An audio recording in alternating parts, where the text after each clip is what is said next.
So for the project, I was kind of confused on what topic I wanted to do, but then I decided to kind of settle on film. But the question is, what about film in particular? It's about a lot of money, Where's my money? I decided to talk about the financial side of things.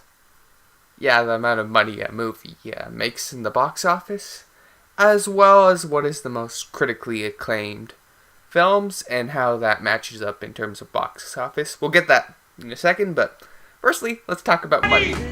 Because money's important. It's the number one sign of what studios look at, and if a film doesn't make money, chances are studios won't give it a second chance for films similar in that regard or sequels.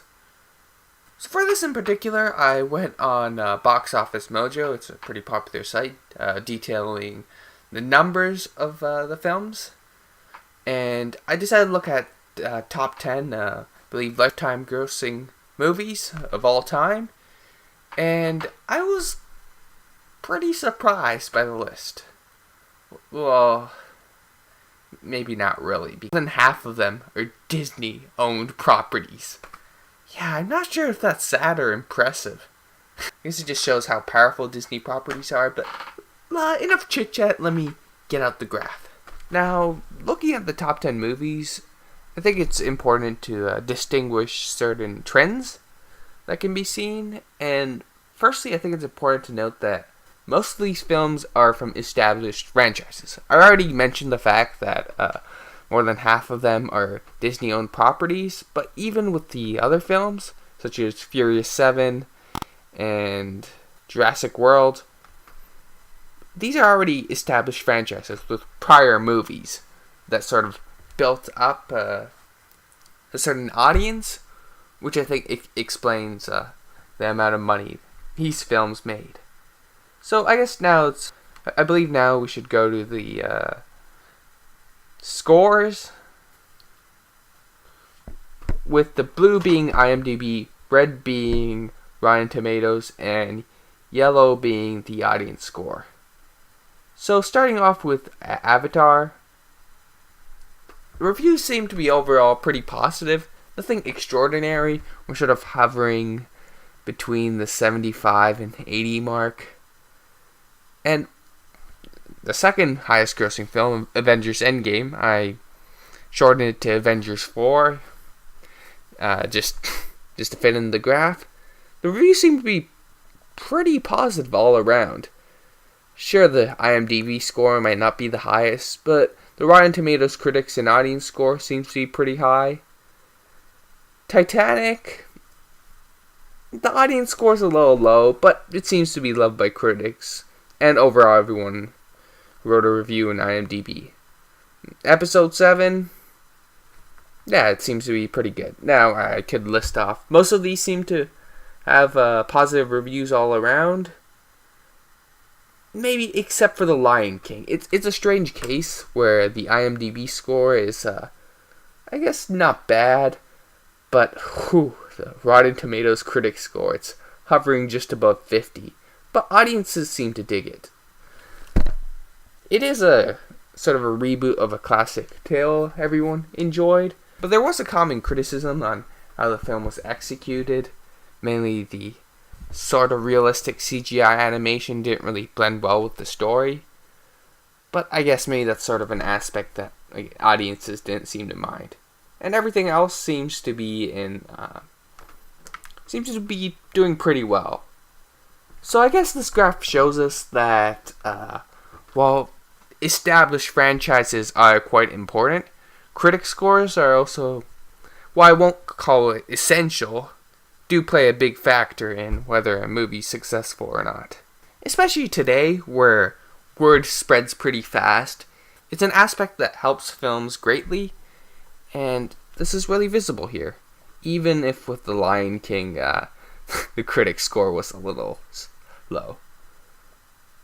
So in conclusion, from this graph, I believe the two most important aspects. One is a little more important than the other. Having an established franchise that profits quite a bit.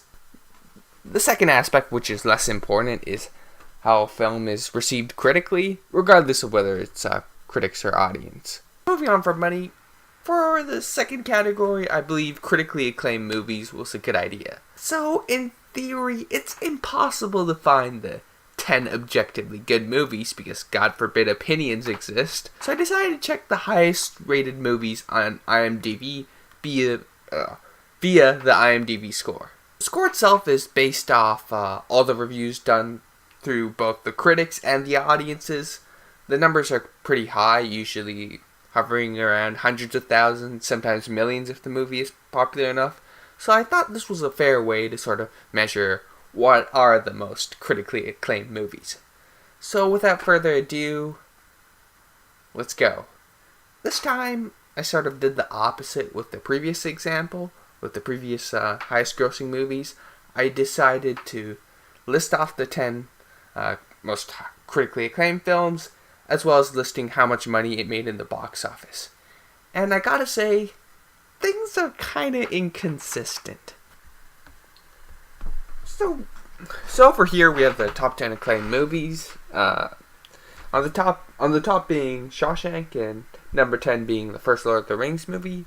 But the amount of money these films made is sort of all over the place. Or that's what I thought, until I noticed a pattern that ties us back to what I said previously about franchises. Lord of the Rings was already a popular set of movies, and The Dark Knight is based off a certain superhero that you may or may not have heard of. I was being sarcastic.